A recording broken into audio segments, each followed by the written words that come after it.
Hey everyone, and welcome to the channel. My name is Ash and I am back with another tiers list, and today we're going to be covering one of my all-time favourite video game franchises, Silent Hill. Now, the Silent Hill franchise has had a absolute roller coaster ride, is probably the best way to describe it, of ups and downs, the goods, the bads, the terrible, the absolute fantastic. So this is a list I got off of Tier Maker. So it lists it from top to bottom. So the best is sexy, then amazing, then good, okay, F off, and this exists. So that's for sort of things that you may not have heard of, because there are some sort of vague Silent Hill games out there. So I'm going to jump straight in with the classic Silent Hill 1. One of the first games, if not the first game I got for my PS1. I had a chipped PS1 back in the day and I got Silent Hill as part of it, but I was very young back then. So I got Silent Hill 1, and I remember originally starting it, and you following your daughter through the back alleys right at the beginning, and then you get attacked by like the little child zombie things, and then you get knocked out. You can't escape, and you just get killed. And because obviously there was a bit of a load time before the cutscene load, I was like, oh, this is rubbish, and I just switched it off originally. So the first time I played Silent Hill like an idiot, I switched it off straight away and was like, this is rubbish. Then obviously I realised that's supposed to happen. You're supposed to be like killed, and then you wake up in the cafe scene afterwards. And Silent Hill 1, an absolute classic game. It's going in amazing because it's an amazing game. It's not perfect. It looks rough. Obviously, there's the fog and stuff was there because of the limitations of the console. It's got cheesy dialogue, but it's got a fantastic soundtrack. And the fact it gets knocked down a few points because literally you can beat the last boss without doing anything, because if you empty all your ammo before you go into the last boss, it dies instantly when you start it, which is stupid.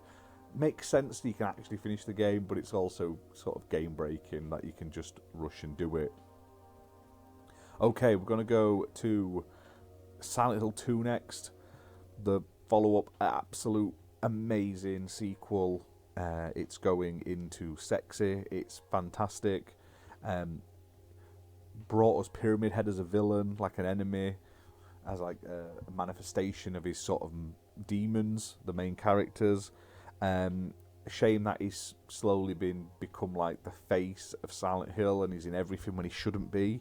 But this game, it's perfect, it's fantastic, it looks great. You can still play it on 360 and modern consoles now. 360 version, it looks great, but it isn't perfect because they didn't have a complete version of it to work from. They ended up it's a long story. There's a few videos online about the history of it. Basically, they lost the original like final print of the game, so when they came to do this remaster, they had to build it from like an incomplete build, and it's not perfect, but it's still better than nothing. If you can't play the original, play the Xbox version. Okay, next up we've got Silent Hill 3. I never thought Silent Hill 3 was as good as Silent Hill 1 and 2. It's still great. It's going up there in amazing because it's a fantastic game, and it's pretty much the end of the series highlight for me. After that, it drops dramatically in quality for a good majority of the series, but you've got to play it. I still don't think it's as good as 1, but it is an amazing game. You follow Harry's daughter Cheryl. I still prefer 1 and 2, but 3 is awesome. Okay, next we've got Silent Hill 4: The Room. Doesn't play like it kind of does play like a Silent Hill game, and then it also doesn't. And I believe this one was originally created as a separate game, wasn't going to be Silent Hill, and then later in development they sort of slapped the name on it and sort of shoehorned it into Silent Hill. It's okay in my opinion. It's not broken or rubbish, but it's not fantastic in any sense of the word. Right, next up, what should we pick next? We're going to go with some of the sort of offshoot ones here that people probably haven't heard of. So there's Silent Hill, it's like the novel or something like that. Basically, it's Silent Hill 1, and it was on, I don't know if it was on Game Boy or something like that, or Game Boy Advance. It's like a visual novel, Silent Hill. You're basically just reading along with Silent Hill, and it's got like images and the text and everything. I honestly recommend playing it if you can find like a ROM of it or something like that. But yeah, it's a weird little game. I'm going to be covering it on the channel soon. It's called Silent Hill: The Play Novel. It's really hard to see them on this screen for some reason. The pictures are really small, so I've got it open on my phone, and it's got like a better quality image for me to read because I'm blind without my glasses. So yeah, Silent Hill: The Play Novel basically is a novel version of Silent Hill, and yeah, it's a weird one, but it's a weird piece of history that exists. So you should definitely play it. Okay, next up, there are 2 Silent Hill mobile games. So they're going in This Exists, both of them. So there's Silent Hill Orphan and then Silent Hill The Escape. They're not known to be fantastic games, but they're not known to be terrible either. But I've never had the chance to play them, so it would be unfair of me to judge them in any sense of the word, good or bad. So they're going in This Exists because I don't know whether I don't think they came out on anything I could ever play them on at the time, or if they were like region only, they might have been like America or Japan only at the time. So some people probably have never even heard of them, but I believe there are versions online you might be able to play. I know they've made like a emulated version of Orphan. I don't know if it's 100% accurate, but they've sort of remade it for like so you can play it on PC. So if you're a Silent Hill fan, definitely check it out. Okay, next up, I'm going to go with PT, and I'm going to put it in good. It's alright, it's fun for what it is. It's a demo of what was going to be Silent Hills by Hideo Kojima, and it was like a mini teaser. It was in first person, and you were basically walking through this like house corridor on a loop, and every time you sort of went through, it would change slightly and different things would happen, and you would have to do things to sort of escape as such from this sort of never-ending loop of horror. Is it scary? Yes. Does it look great for the time? Yes. It's not super long. There's not much to it. It's basically like a demo of a game that never came, and it is a shame. And then they delisted it, so because Konami are idiots, they delisted it, so you can no longer download it. Even if you own it, I believe you have to have had it on your hard drive to be able to play it. So it's sort of become a sort of a rare item in the gaming community, because it's one of those things like it's not a demo that's just a part of the game which no one would be really bothered about. This is something unique which they've now taken away. So I know I've seen people remaking it online. I don't know how close it is, but it's there for people if they're interested. Right, Silent Hill Origins, which is it was a PSP game originally. It followed up The Truck Driver, and it wasn't too bad. It wasn't perfect. It's going in okay.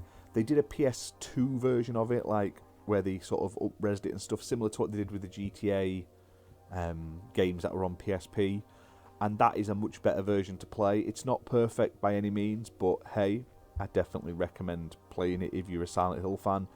It's got, I like the character and stuff like that. It was limited because it was on PSP, and unfortunately, even though they sort of up-resed it onto PS2, it still suffers from the same issues.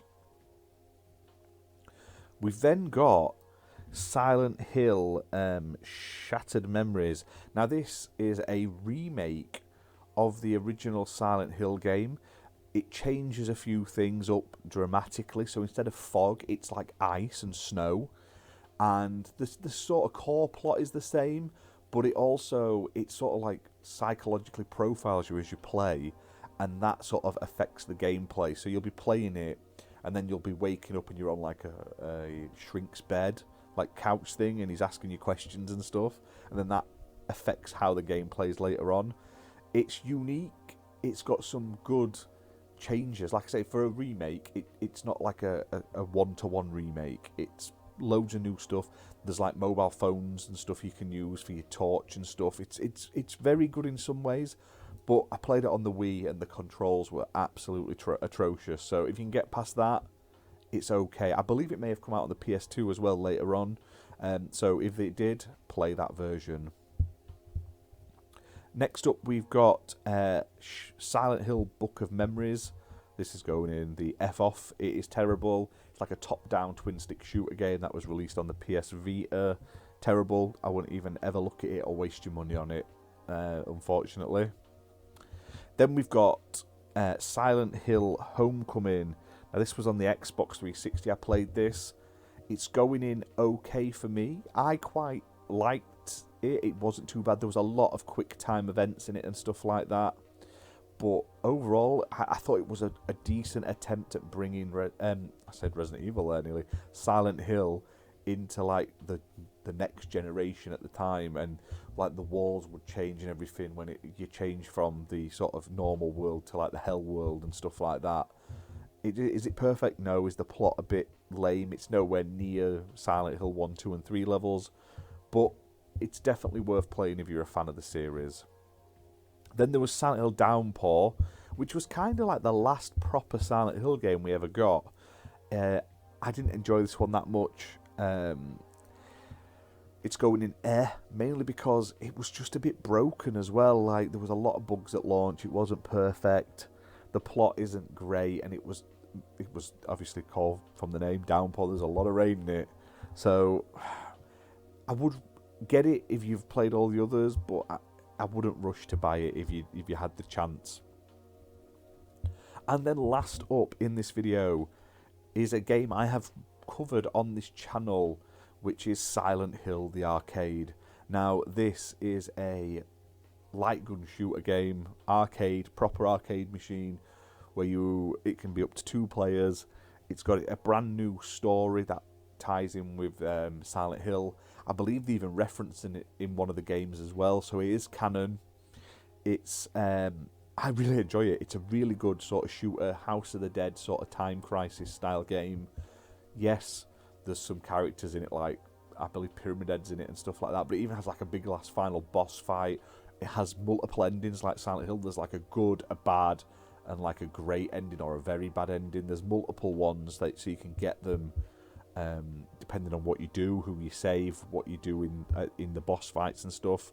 There's multiple different paths in each of the levels as well, so you can take different routes. So there's a lot of replayability in it. It's like gold just to find like somewhere that has this in the UK. I've seen one place that had it, but luckily they have released it online in a playable PC format. I did a review of it. It was one of the earliest reviews I did on the channel, so it was back when it had those horrible TV overlays and stuff. I apologise. I will go back and redo some of the old reviews in the future. This is on the list to do because I love the game. It's really fun. It's going in good just because it's a light gun game. It's short. There's, like I say, you'll get through it in less than an hour. But like I say, it's 2-player on the arcade. There is an emulated version out there. It's about being on. It's linked into some sort of like boat horror story sort of thing about someone falling off a boat or something like that, if I remember correctly, and the kid drowned or something, and it's all cursed and stuff. But you take a trip through Silent Hill. You go for all like the sort of classic environments, like the streets where there's the road's been destroyed and stuff with the fog. You fight the enemies you see in the games. You go in the hospitals, the school and stuff like that. There's a lot of like cool environments from the games. It's really, really good. You'll probably not enjoy it as much as I did, but as a big fan of the series, this was really awesome. So there you have it. According to this tier list, that is all of the Silent Hill games. I'm not sure if it's missed any. If it has, I apologise. But like I say, as always, Silent Hill 2 top, followed by Silent Hill 1 and Silent Hill 3. And then Silent Hill Play Novel, Silent Hill the Arcade and PT are weird but fun little experiences that you should play. And then after that, it slowly sort of descends into madness. Do you know what? I'm going to put Silent Hill Shattered Memories in good, because it's not a bad game. It's just let down by the controls, but overall it's worth playing. It's a good game. So that's it. I've changed my mind. I'm not doing it again. This is it, and I'm going to have a look, see if I can find the like rebuilt versions of the mobile game to cover on the channel. So expect to see more sort of Silent Hill content, especially the play novel. I've already got that sat waiting to be recorded. Check out my Silent Hill Arcade video, my review. And like I say, thank you for being a channel member. This video went up first for channel members. If you're watching this and you're not a member of the channel, you can just click that join button down below or above, or however YouTube currently has it laid out at the time you're watching this. It's 99p a month, less than a chocolate bar nowadays. You can't get a Cadbury's for 99p. And with that, you get access to our members only videos. We've got tier lists, we've got videos of me eating weird and wonderful foods, and we've got a series coming out exclusively for members, and you get first views of them. You get a membership badge, which changes the longer you're a member. You get access to exclusive emotes, and you get access to polls and stuff like that to help us choose how to improve the sort of channel and what sort of videos we do. So check it out if you do want to support us. It's 99p by clicking that join button, and it means the absolute world to us. But other than that, guys, thanks for watching, and I'll see you soon for more gaming content. Bye for now.